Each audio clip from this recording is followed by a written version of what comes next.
vamos continuar com o nosso programa.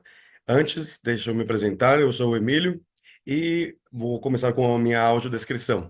Eu sou um homem branco, tenho cabelos e olhos castanhos, eu tenho barba e hoje eu estou usando uma camisa azul com detalhes vermelhos.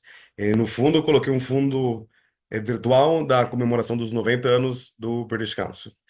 E como falei no início, vamos dar as boas-vindas a Araceli Salas e Grazzia Mendoza na palestra delas, que é intitulada Desbloqueando o empoderamento global das mulheres. Um exemplo de REA para o ensino da língua inglesa. Araceli Salas é uma educadora da primeira infância e terapeuta psicomotora terapêutica. Trabalhou durante anos em diferentes escolas e, em 2002, fundou a primeira associação de dislexia de língua espanhola, a DISFAM. Há 19 anos, ela combina seu trabalho como professora com a luta pelos direitos das pessoas com dislexia e outras dificuldades de aprendizagem. Atualmente, ela é porta-voz da Federação Espanhola de Dislexia e ela ministra vários cursos e várias conferências sobre o assunto em diferentes países da América Latina, especialmente para professores e para famílias com alunos com dislexia. Agora, Grazzia Mendoza, como pesquisadora da UIDA espanhol, ela facilita os processos de pesquisa e criação de recursos para a formação de professores, por meio da inovação, contextualização e na implementação de promoção de pesquisas conscientes, complexas e de qualidade. Então, vamos com a apresentação das professoras, por gentileza.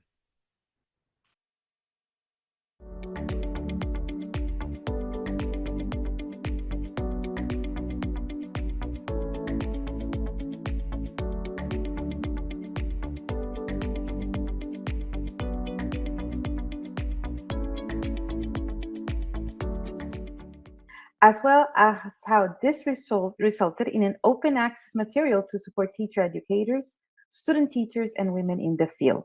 My name is Grazzia Mendoza. I'm a 30-year educator, passionate about the field, and always advocating for quality of education and women empowerment and leadership. My colleague today with me is Araceli, and she is going to tell you a little bit about herself. Araceli? Hello, thank you for being here. And we are very happy to be participating in Vivel 24. And my name is Araceli Salas, and I am here in Mexico. And we are very happy to be here. Yes.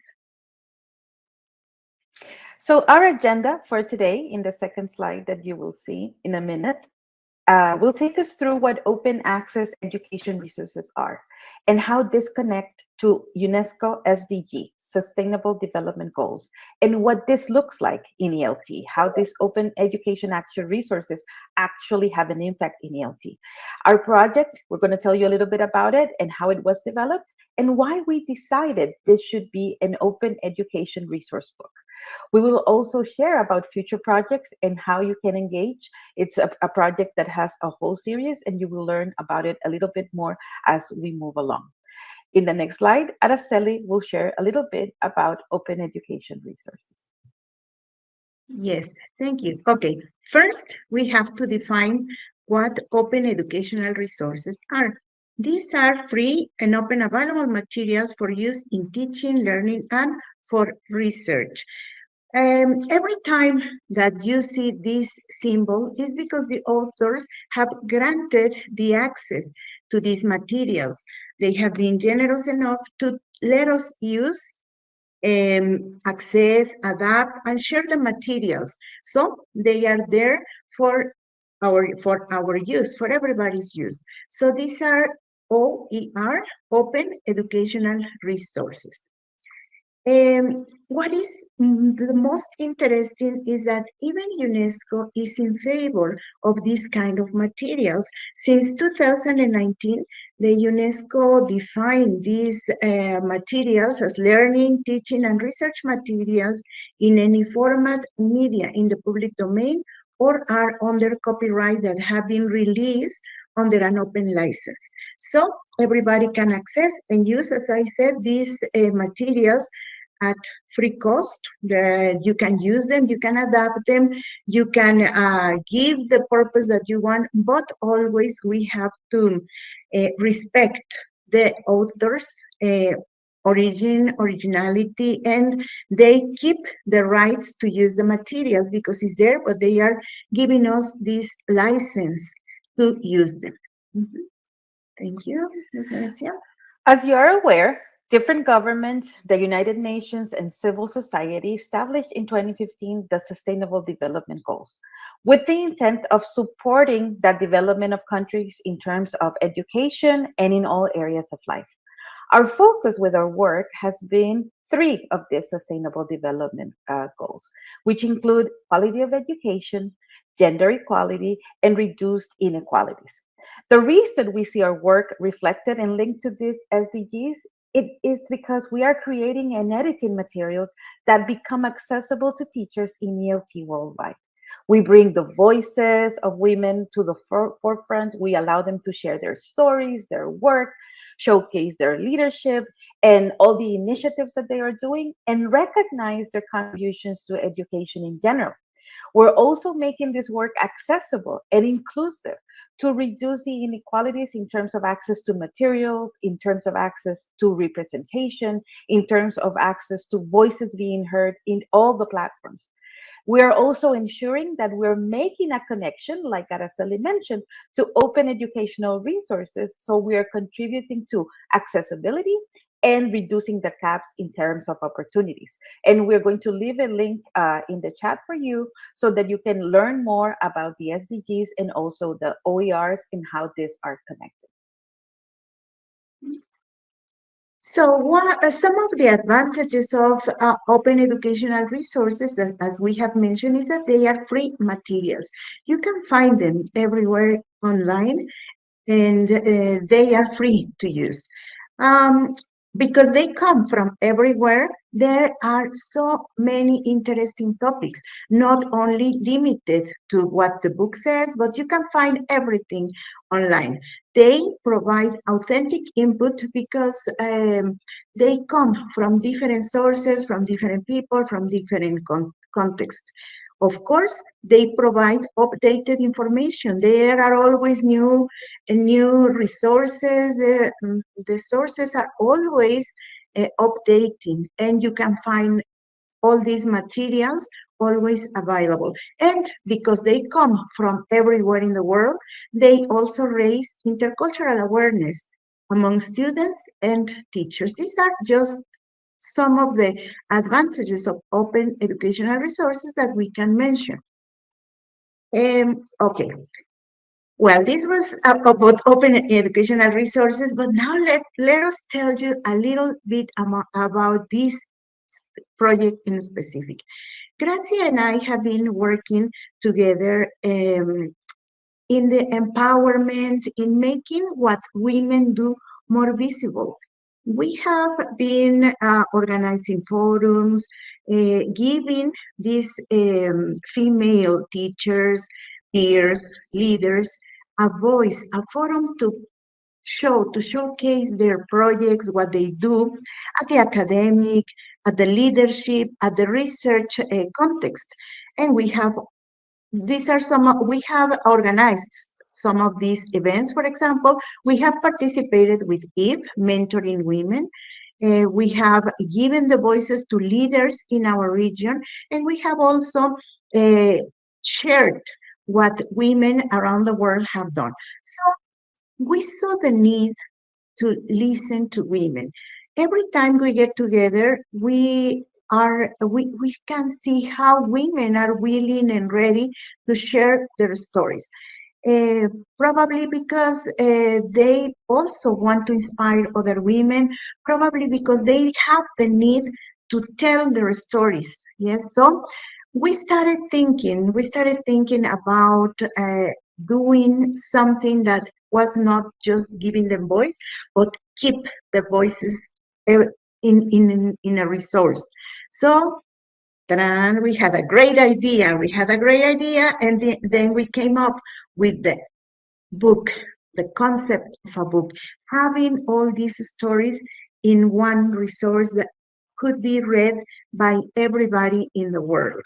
And we decided that we wanted to collect, not only here, but only collect write, give them a voice, not only that to listen, but also to read, to reread, to reflect, even to analyze. And that is how the idea of this project came out.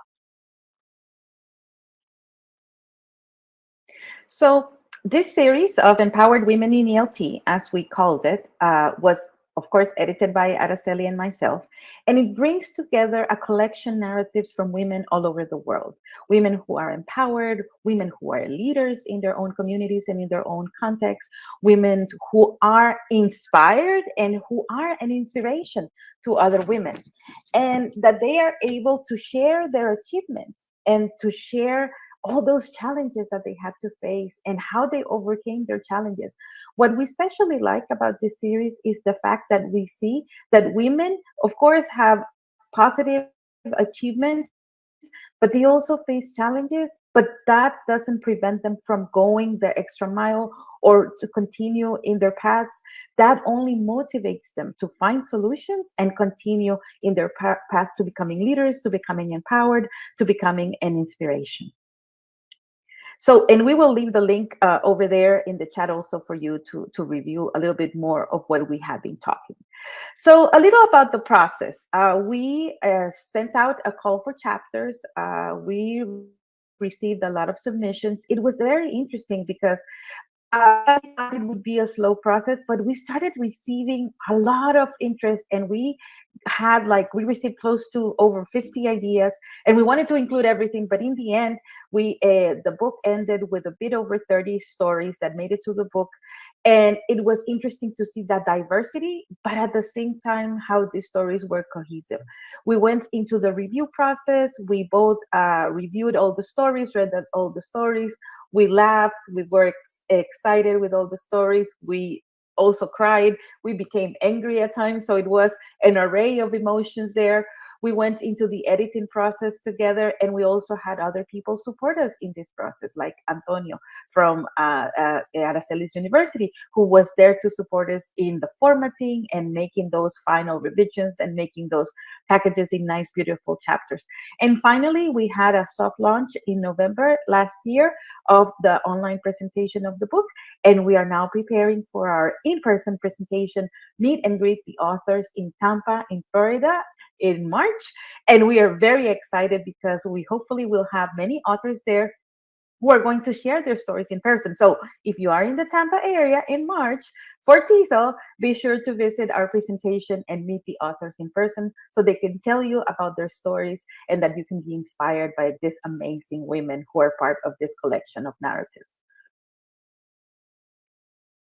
Well, after all this process that Grazzia mentioned, then we had, when we saw the book, the editing, we were amazed. The outcome was a great book with over 30 women's narratives from all over the world, from Latin America, our context, from America, from Canada, from Africa, everywhere, Asia. So all geographical areas were represented, and that became an authentic pedagogical resource for ELT, for English learning and teaching. And it was so interesting to see that these stories represented the true view of leadership and voices of women everywhere in the world. And we hope that this book becomes a valuable methodological asset for quality of education in alignment with the UNESCO's sustainable goals.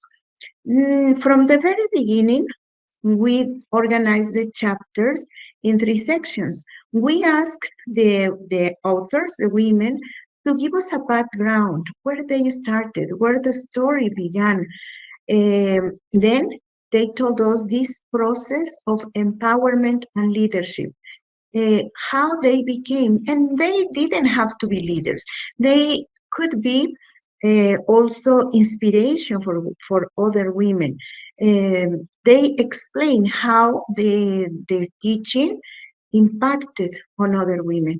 And we also asked them to tell us what their perspectives into the future were. But at the same time, and we decided this as a resource with the purpose to be a resource for teachers, we included a section of critical thinking leading bullets at the end of the chapters. And this can be used for establishing goals, for giving readers a perspective of how these women became who they are and where they are. So, so these bullets can help teachers uh, develop skills, goals, as I said, in their students.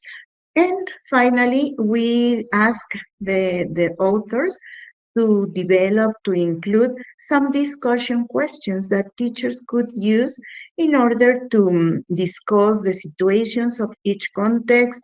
That probably if they found the stories similar to their own students. So there are these discussion questions that teachers can use in their own classrooms. That's why we recommend this book to be used as an authentic and OER in the ELT classroom. And this is just an example of what the call looks like. And we wanted to make sure that we were showing this to you because we're going to talk a little bit about the future projects and we want you to identify what the calls look like. So it's a description of what we are expecting, how to submit the proposal. And then on the side, you can see the countries that Araceli was mentioning. And those are the countries that were represented in this first volume of the series. In the next slide, you're going to see the women that participated, and you can see the diversity in terms of representation, in terms of voice, in terms of origin, in terms of where they're coming from. And here what I want to highlight and give a shout out to our prologue and epilogue writers, Argentina and based in Spain, and Dario Vanegas, who is from Argentina and based in the UK, who wrote the prologue and the epilogue for our volume #1, and who really represented the essence of what all these narratives were explaining and were talking about. So we want to give a shout out to them for all the support, and also a shout out to our Relo, David Fay, based in Mexico, who is also working with us in ways of disseminating this book and making sure that it's accessible for everybody, for every teacher and every student teacher all over the world. Now, the next slide, to mention that because everyone received our work so positively in terms of the people who submitted a proposal and the people who were excited, it's going to be a good idea to keep the series going, but this time make it into other fields of the into other areas of the discipline and the field. And we decided that this year we were going to launch the next 2 volumes of the series, which is Women in Research and Women in Technology. So the focus of this next 2 volumes is also bringing the voices of women and representing the women and their leadership and empowerment, but we want them to share their ideas in 2 areas. Research, it can be the work that they're already doing, it can be ideas that they have for research, it can be things that have encouraged them to become part of research. And we have that volume that the call is out already. We're going to leave the link in the chat also. And then there's women in technology. How are they using technology for the classroom? How are they incorporating it into their curriculums? How is technology supporting that work that they are doing in the field? So these are 2 important topics where we are also seeing the contributions of women, and we want to highlight and raise their voices in terms of what they're doing in research and technology.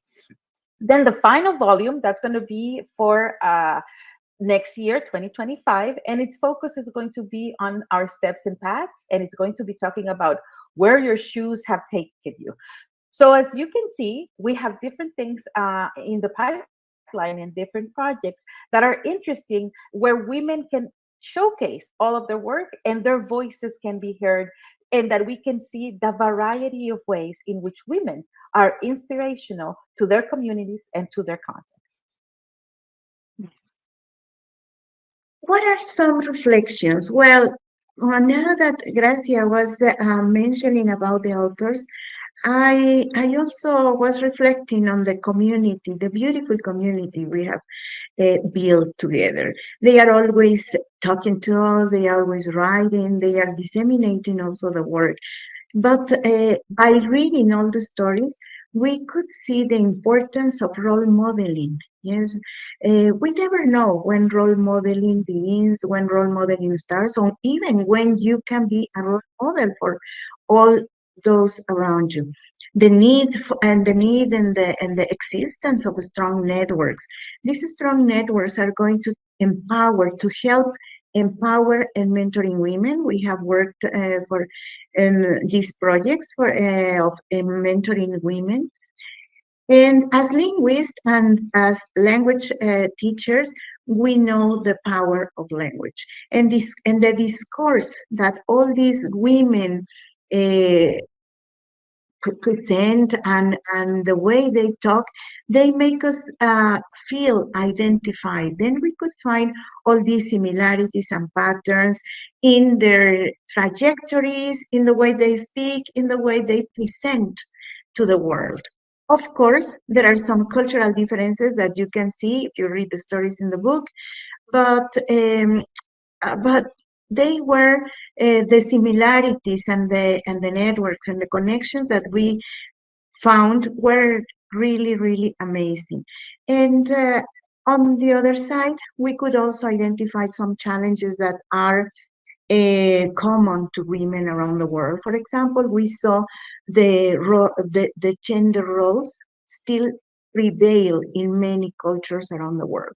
But anyway, and in spite of all these challenges mentioned by women, we saw that all of them are creating opportunities for themselves, for their family, for their students, for their peers, for all the women around them. So really reading these stories made us see the role that women play in society.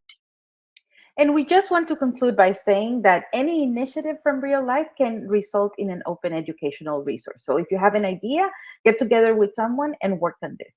English language teaching can be more meaningful when materials give this inspiration and provide authentic messages that go beyond the classroom. And this series of women's stories and the work that we are doing in the field can facilitate debates in the classroom, but they can also inspire others, inspire learners, inspire women to pursue their dreams and to achieve their goals by exposing them to real life stories and telling them that things can happen. People can do things, like it's possible. And this way, we're contributing to empowering and promoting leadership to women around the world. The intention is that this book, our efforts, our authors' efforts, and the upcoming volumes really inspire you, and that these efforts become an inspiration for you to turn this inspiration into action. And So thank you very much. thank you very much.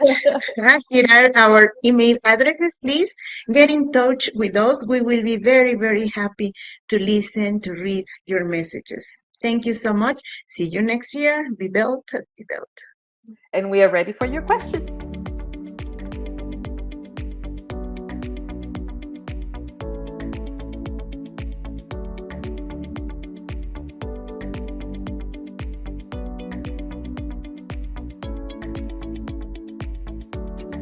For your time and your attention. Actually, Professors Araceli and Gracia are here with us today to answer to some of the questions that we had on our chat. I'm going to read the first one for you guys.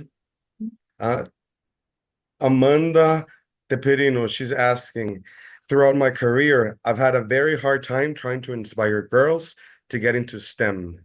How can we, as English teachers, mentor and inspire more girls to pursue careers in the STEM fields? Very interesting questions. Professor Araceli or Gracio?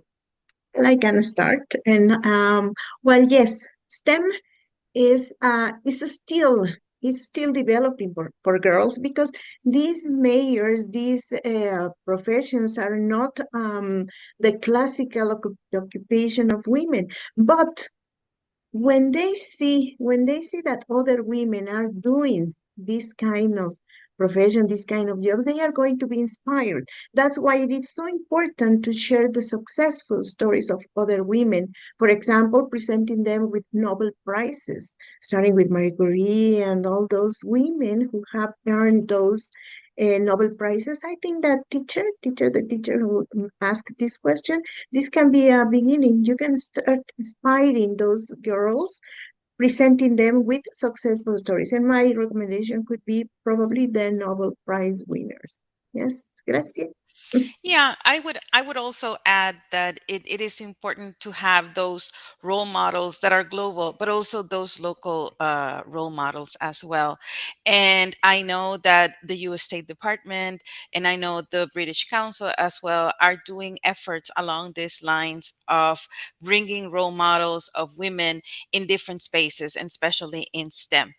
I think also what we have done with the inspiring stories and what we're doing now as we are editing volumes 2 and 3 for research and for technology that connects with STEM is really another effort. If you bring these stories to young women and they can see themselves reflected here by the diversity and not only focusing on certain people achieving certain things, because it can also happen that some women role models can be foreign for some of our young women.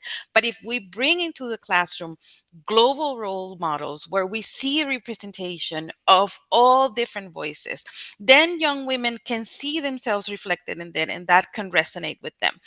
And I would say also that for me as a woman, it has been women that have been role models, but there have also been men that have been role models in my life. So that support that we can get from men, from parents that would like their young girls to get involved in STEM, it's vital. So how do we bring the family and the community also to support the interest of these young women?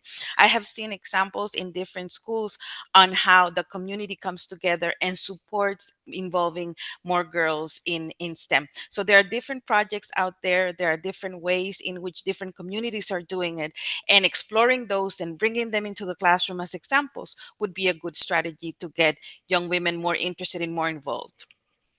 Amazing. Perfect. So a lot of role models. Yeah.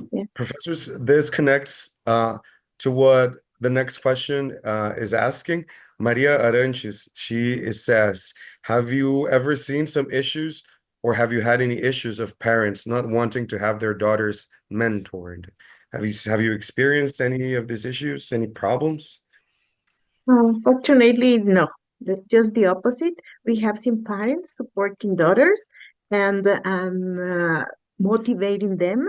And well, probably it's cultural, but here in our countries, we have seen that parents want their daughters, well, their children, but their daughters to be successful and to grow. Yes, no, we haven't. At least I Yeah, don't know. no, perhaps things that we see sometimes is that parents are going to be cautious, right? They're just not going to let their children go with just anybody. They have to create a sense of trust with the people who are going to be mentoring them and who are going to be supporting them. So, parents, we are cautious, right? Our children are our most precious thing. We're just not going to let them go with anybody. But if we want to create these projects and we integrate the parents and we create that communication, that transparency, and that level of trust, I think no parent will be opposed to their children being mentored and growing and exploring things that otherwise they would not be exploring. Amazing. Well, thank you very much once again. Thank you because we are in very different time zones, so we appreciate Professor Gracia Early. a little bit, and Professor Araceli's time and flexibility to be here with us and live in Brazil. So once again, thank you so much for being here, and we will come back at 11:30 for the next session at the ELT Week in Brazil. Thank you so much. Thank you. Thank you Thank so you. much. Bye bye.